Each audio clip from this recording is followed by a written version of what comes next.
Hey guys, look, it's me, Ezra, again. Hey, I just made a video like about 10 minutes ago, 15 minutes ago of me going inside the Ethiopian restaurant, you know what I mean? And getting some injera. It's like Ethiopian mark. I go inside, get some injera. So guess what happened, guys? I didn't record anybody or anything because I didn't want to be shown, respectfully. I don't want people to say, "Hey man, don't record me," which is understandable. But let me tell you what happened though. So I'm in there. I'm just getting my stuff. I'm waiting for my injera. I ordered, some meat. I told the guy, I said, hulet kilo siga, hulet kilo siga, kitfo ina, tips siga, hulet arat kilo mulu.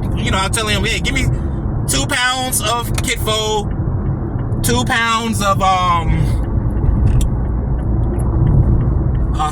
2 pounds of kitfo, 2 pounds of Tibbs meat, shit, blah, blah, blah, blah, blah, So I'm just standing there, and mind you, I go to this place all the time, So what happened was, one of the guys there, I guess he was a truck driver. He blocked me in, one thing, but that's not a big deal. But he kept on staring at me, I guess the people stare at me all the time, but it's not a big deal. Well, not in America, but in Ethiopia, I used to have people staring at me all the time. Not here in America. If somebody stared at me in America, I must stick my foot up the ass, like I'm finna tell you now.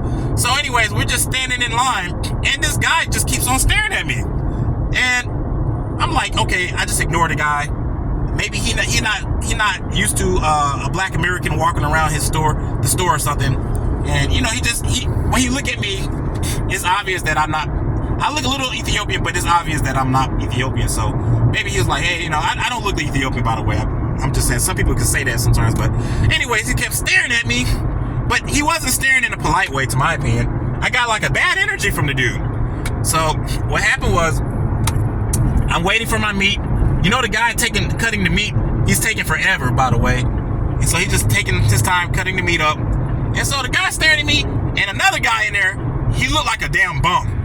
Like, he had on like a torn, shredded up shirt. His hair was like all scraffly and shit, but that's how the guy dressed. Some of the Ethiopians in America dress like they still in Mercato, bro. But anyways, these guys dress like they just crawled from underneath the bridge in Mercato and saw me in line and start, gibbering about me. So one guy said to the other, Baria. And me, I know I'm Amharic a little bit. Baria means slave, okay? And so I've been here all my life, and for out of the blue, this guy called me a Baria. People call me that shit called Baria before, but online. But this guy said it in person to another guy. I guess he didn't understand what I was saying.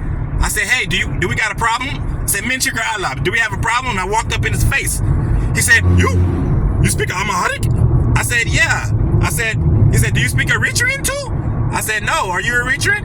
He's like, no, I'm she was shocked. And then I walked up to him and closer. I got in his face. The reason why is because I know you might think, oh, why you care so much about a word? But let me tell you the truth. My name is Ezra, and my family built the United States, okay? I literally got 10,000 family members. I can snap my finger and chase everybody out of town by just making a phone call, okay? So you don't talk to me like I'm so low pauper. You respect me, you know what I'm saying? Especially here in the dirty, dirty South, Atlanta, where I control things, you know what I'm saying? Because I'm black American. So anyways, I told the guy, I said, hey, look, I told everybody in the store, actually, because a lot of folks were staring at me and shit, I said, hey, look, my ancestors and my family, we built the United States. I built this. Everything that you see around you, I built. Everything you see around you, I built. And then the owners of the store, they know me. So they was kind of like, hey, they was kind of like, they left me alone because they know me. But the guy, he don't know me. He's actually saying, but anyways, he's like, so as right, I was so angry. I'm telling you that I don't mind getting locked up. I was so angry that right before I was about to raise my fist and punch this dude in the face, he stepped back. He said, I'm a Christian. And he had like a cross on his shirt. I swear to Jesus, guys. I swear to y'all. This is what happened. A true story. He said, I'm Christian. And he started pointing at his cross on the shirt. And then it kind of like backed me up a little bit because I'm actually a Christian too. And I told him, I said, yeah, I'm a Christian too. I said, black Americans, most of us are Christians. You know, what's that got to do with anything, you know? And then like the owner, like the guy working at the desk, he came like, oh, you know, he started laughing it off. And the guy started, oh, no. And I was like, yeah. And I told him, I said, hey, look, man, I got 5,000 family members, bro. Right here in Atlanta. I can snap my fingers, bro. And then have the, you know, so don't go there with me. You know what I mean? But they was really shocked. You know, I didn't tell them nothing. He was like, how you know I'm a Harik? How you know I'm a Harik? He was like, and he said, oh, you must have, eventually he said, oh, you must have a wife. I'm a Harik. And I was like, no, man. I know, man. Don't underestimate me, bro. I'm keeping my eyes on you. You know? He's like, okay. I said, you be careful. Cause, you know, he's like, I'm from Texas. I'm a truck driver. I'm not from Atlanta. I said, you be careful riding trucks, going to town and talking to people, cause you could get caught up. You know what I mean? Yeah. So anyways, man, I was so angry, y'all. I swear I was going to punch that dude in his face, and I would never got my injure. I would still be on my way to jail right now. Okay. Luckily, it kind of got quelled down, and the owner of the place, not the owner of the place, but like the guy who worked at the clerk, you know, who take our, you know, money and stuff. He kind of quelled things down a little bit. But yeah, that's just another day of my life here in Atlanta, guys. You know, after I brought my wife back to the United States from Ethiopia.